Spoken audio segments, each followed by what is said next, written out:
어떤 전투 같은 경우에 참여를 하셨어요? 저는 이제 6.25 나던 바로 1950년에 네. 현지 포병 16대대 현지 입대를 해가지고 네. 그래서 저희가 전투를 많이 한 것이 양구지구 전투입니다. 강원도 네. 양구지구인데 특히 이제 백석산 그 전투라는 게 있었는데요. 그거는 양구 방산면에 있고 그런데 낮에는 우리 국군이 진격을 하고 예. 또 밤이 되면 또 중공군이 밤낮으로 주인이 밤낮으로 이렇게 바뀌는 주인이. 그런 상황, 그러니까 20일 동안에 그런 정말 치열한 전투를 겪으셨는데 전투가 있었죠. 이렇게 65년이 흘렀습니다. 소회가 어떠십니까? 뭐 한마디로 말씀은 좀 답답하고 이제 답답한 그런 생각도 듭니다. 그것은 왜 그러냐면 우리는 아직도 이 전쟁이 끝난 거 아니고 네. 이제 휴전 상태입니다. 휴전 상태. 그렇기 때문에 또 지난 날에도 보면은 북한 측에서 여러 가지로 때때로 이 남침 야욕을 이렇게 의욕을 부리지 않고 있지 않습니까? 예. 네. 그런데 이쪽에서는 태평세월로 이제 이런 생각을 하고 있는데 이제 그런 것을 볼 때 좀 가슴이 답답하다는 걸 생각을 하고. 사진 보시면서 옛 생각이 나셨을 것 같은데 그래요. 참전 당시 또 그러니까 저 사진을 보면서 그야말로 감회가 좀 새롭다 그럴까 이제 그런 생각도 들긴 합니다만은 제가 6.25 사변이 나가지고 이제 처음에 이제 피랑길에 올랐습니다. 네. 그래서 피랑 가는 길에 경기도 여주에 한강 상류가 있는데 그 강을 이제 도하를 할 때 바로 이제 이게 배에서 우리 다른 배를 타고 가던 일가족 5사람이 우리가 이게 피랑을 가면 어디까지 가겠느냐. 여기서 우리가 뭐 그야말로 물에 빠져 죽던지 뭐 해야겠다 해가지고 일가족 5명이 물에 빠지는 그런 장면을 보고 참 이 전쟁이 얼마나 이게 참 무섭다는 걸 그렇게 절감을 했었죠. 저희 어머니는요, 1941년생인데 가평분이세요. 그래서 피난을 가셨대요. 서울보다 북쪽이라 아주 이북이라고 생각하시고 빨리 남쪽으로 도망가야겠다 해서 어른들이 갔는데 그래서 어디 저 대구까지 갔나 싶더니 걸어서 가는 거라서 그 같은 가평에 있는 다른 면으로 아마 그럼에도 불구하고 어디론가 빨리 피신을 해야 되는 그런 위급함 같은 것들이 있었던 모양이에요. 맞습니다. 네, 회장님께서는 어떻게 참전하게 그게요, 되셨나요? 이제 그 피난길에 이제 가면서 우선 첫째 뭐냐면 이 식량이 문제입니다. 식량. 이게 하루 이틀에 갈 수 있는 것도 아니고. 글쎄 말이에요. 그럼 대구까지 가려면 보통 15일 이상 걸리는데. 그런데 식량을 어디서 구합니까? 그러니까 그 식량 구하기가 제일 어려웠던 거 그런 게 기억이 남는데 그러나 어쨌든 생사의 갈림길에서 어떻게 하겠습니까?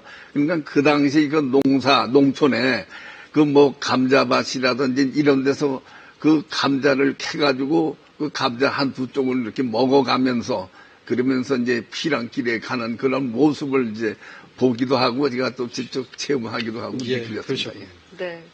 에 대해서 잘 모르고 있는 것 같습니다. KBS가 이 전쟁을 얼마나 기억하고 있는지 20대, 30대를 대상으로 조사를 했는데요. 한 절반 정도는 잘 모르고 있었습니다. 화면 함께 보시죠. 네. 6.25가 일어난 연도를 물어봤습니다. 20대와 30대 한 반 정도가 모르거나 잘못된 답을 했습니다. 네. 얼마나 관심이 있느냐라고 물어봤더니 한 반 정도가 역시 관심이 없다라고 대답을 했죠. 참전 용사에 대한 처우와 보상은 어떤가라는 질문에는 부족하다는 답이 압도적으로 많았습니다.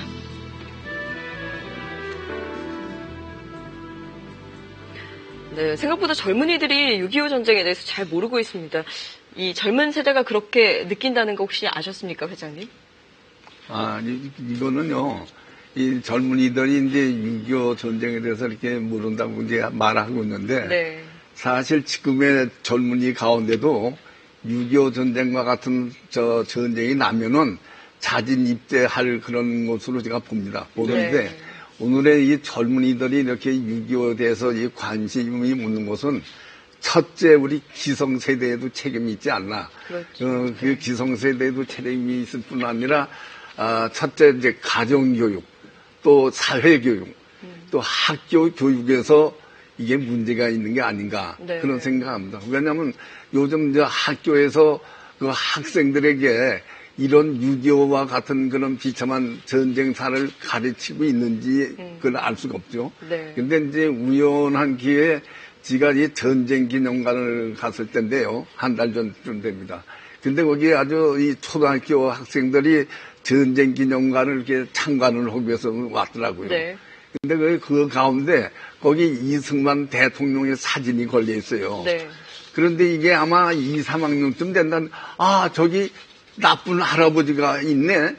그래서 그거를 옆에서 보고 참 이 학교육이 보통 문제가 아니구나 하는 것을 알겠습니다. 우리 전이 또 유해 발굴 작업 같은 걸 많이 하는데 미군 같은 경우 그렇잖아요. 우리의 군인은 살아있든지 살아있지 않든지 반드시 되찾아온다. 예. 우리도 좀 이런 군이나 이런 기관에서부터 그런 것도 좀 필요해 보이지 않습니까?